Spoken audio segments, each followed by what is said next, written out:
तो हम अब तक पढ़ चुके हैं कि छोटा बालक जो है, मतलब छोटा तो नहीं कहेंगे, लड़की का जो भाई है वह शकीरा और ब्रिटनी का गीत जो है वॉकमैन में सुन रहा था।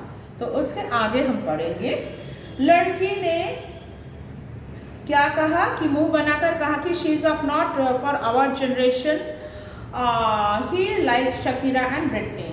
मैं साथ लाई किताबों में से कुछ भी नहीं पढ़ पा रही थी। देखो इतना तेज संगीत चल रहा था, मतलब यदि भी वो वॉकमैन था पर फिर भी आवाज़ उसको बहुत डिस्टर्ब कर रहा था, जिसके कारण लेखिका पढ़ना चाहती थी। वो अपने साथ कुछ कहानियों की किताब लेकर आई थी मगर वो पढ़ नहीं पा रही थी। 15 मिनट तक मैं वह कान फाड़ू संगीत सुनती रही। 15 मिनट तो सहन कर लिया। आधेड़ व्यक्ति मेरी परेशानी भांप रहे थे।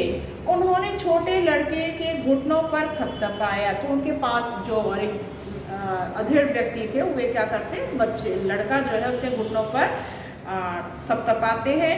उसने ईयरफोन हटाया और उनकी तरफ चिढ़े हुए अंदाज में देखने लगा। संगीत ईयरफोन्स में से निकलकर ट्रेन के सरपट संगीत से पूरा टक्कर ले रहा था। फॉरएवर फॉरएवर टन टन्ना, मतलब गाना जो है वह चल रहा था। तो छक छक, मतलब ट्रेन की पटरी के साथ, ट्रेन की आवाज़ के साथ मानो वॉकमैन में जो गीत चल रहा था दोनों बहुत अच्छे मिल जा रहे थे। अगर तुम इतना तेज म्यूजिक सुनोगे तो तुम्हारे कान खराब हो जाएंगे, अधेड़ सज्जन ने विम्रता से धीरे से कहा। तो अधेड़ व्यक्ति ने क्या कहा, यहाँ से आ सकता है कि वक्ता कौन है। अगर तुम इतना तेज म्यूजिक सुनोगे तो तुम्हारे कान खराब हो सकते हैं। तो ये जब बताया तो यहाँ पे आ सकता है कि वक्ता कौन है। तब लिखोगे अधेड़ सज्जन, जो कि पेशे से डॉक्टर थे।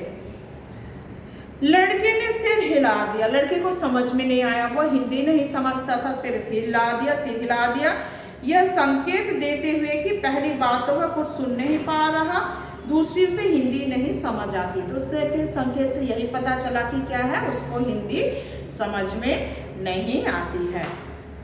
उन्होंने थोड़ी तेज आवाज में अंग्रेजी में कहा। तब लेखिका जो है वह अंग्रेजी में कहती है, if you will listen loud music your hearing will be damaged. ठीक है, तब जब लेखिका समझ जाती है, भाप जाती है कि लड़के को हिंदी समझ में नहीं आ रहा, तो तब वह क्या करती है, अंग्रेजी में कहने लगती है। What? उसने तेज आवाज में पूछा और वॉकमैन बंद कर दिया। तब लेखिका क्या करती है, तेज आवाज में पूछती, व्हाट, क्या बोल रहे हो, और उसने तब क्या किया, वॉकमैन को बंद कर दिया। He is saying you are going to ruin your hearing if you will continue play music so loud। मैं सन्नाटे में जोर से चीख पड़ी।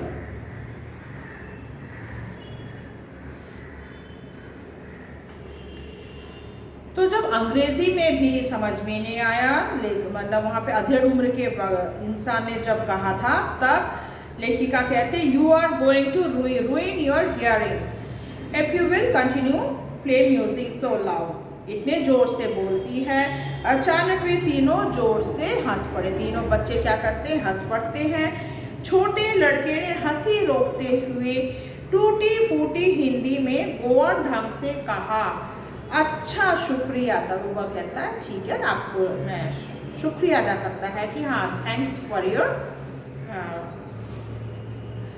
अच्छा, और ईयरफोन को गले से लटका लिया और वॉकमैन बरमूडा की लंबी लटकती जेब में डाल दिया, जिससे वह और लटक गई। तो वैसे ही बरमूडा काफी लंबा था, वॉकमैन के डालती बरमूडा और लटक गया।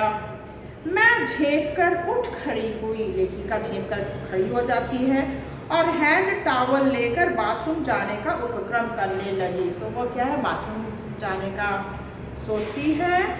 मेरे मुड़ते ही आवाज आई, what fucking concerns the oldies have. यह आवाज लड़की की थी। जैसे ही वो बाथरूम जाने लगी तो क्या है, वो जो लड़की थी वह कहती है क्या कहती है, what fucking concerns the oldies है, मतलब आजकल के ओल्ड जनरेशन के लोग जो हैं काफ़ी हम लोगों के ऊपर कंसर्न है। वह आवाज़ लड़की की थी, shut up Lisa, she is right. तब तो इससे पता चलता लड़की जो है उसका नाम क्या है, लीजा। नाम याद रखना, लड़की का नाम क्या था, लीजा। ठीक है,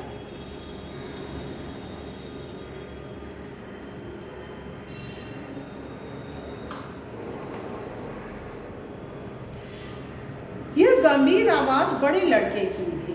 shut up Lisa, she is right. वक्ता कौन है, तो वहां पे इस प्रकार आ सकता। मैं बाथरूम से लौटी तो बड़ा लड़का जो है डेबेन्योर का सेंटर स्प्रेड देख रहा था। लड़की भी साथ झुकी थी। तो देखो दोनों, मतलब लड़का और लड़की जो है वो लोग क्या देख रहे थे, मैगजीन देख रहे थे। मैगजीन का नाम था डेबोनियर, ये एडल्ट मैगजीन है।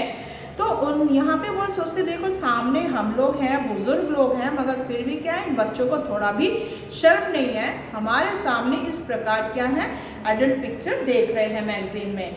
बीच बीच में बड़े लड़के की धीमी आवाज़ में की गई किसी टिप्पणी पर वह उसके बाल खींच देती थी, पीठ पर मुक्का जमा देती। वह अधेड़ सज्जन और उनकी पत्नी अब मेरी और सहानुभूति के साथ मुखातिब थे। आपसी परिचय से पता चला कि वे डॉक्टर हैं, उनकी पत्नी अध्यापिका। तो अधेड़ उम्र के व्यक्ति जो थे वे कौन थे, वे एक डॉक्टर और उनकी पत्नी जो है वह एक अध्यापिका थी।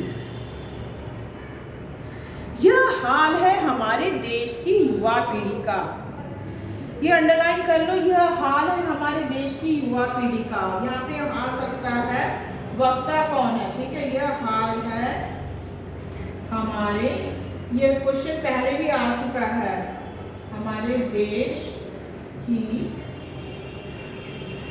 युवा पीढ़ी का, ठीक है। ये वाला लाइन इंपॉर्टेंट है, अंडरलाइन कर लेना।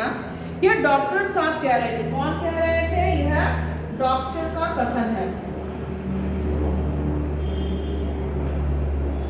डॉक्टर साहब कह रहे थे, दिन पर दिन बदतमीज होते जा रहे हैं, संस्कार बचे ही नहीं। तो बच्चों में तो आज संस्कार बोलकर कुछ है ही नहीं। आजकल के यंग जनरेशन तो देखो सबके सामने खुल्लम खुल्ला क्या ऐसे चिपट कर बैठते हैं, आपस में चिपक कर बैठे हुए हैं, और देखो कैसे चीप मैगजीन खोलकर ऐसे पिक्चर्स देख रहे हैं, कोई संस्कार बोलकर है ही नहीं। उनकी पत्नी ने अपने में मशगूल उस युवा त्रयी को घूर कर देख कर कहा। छोटा लड़का थोड़ा झिझका और प्रतिक्रिया में उसने अपने जांघ तक ऊंचे चढ़ गए बरमूडा को नीचे खींच लिया और खिड़की से बाहर देखने लगा। हमारी भी गलती है, हमारे पास समय कहाँ है जो इन्हें संस्कारों का पाठ पढ़ाएं, मैंने ठंडी सांस लेकर कहा। तो लेखिका कहती है शायद हम लोगों में ही क्या है गलती है, हम ही बच्चों को क्या है संस्कार नहीं सिखा सकते। इन बच्चों को अगर बैठकर संस्कार सिखाया जाए, माता पिता यदि संस्कार सिखाते हैं तो ये इस प्रकार ना होते। आशा करती हूँ यहाँ तक समझ में आया होगा।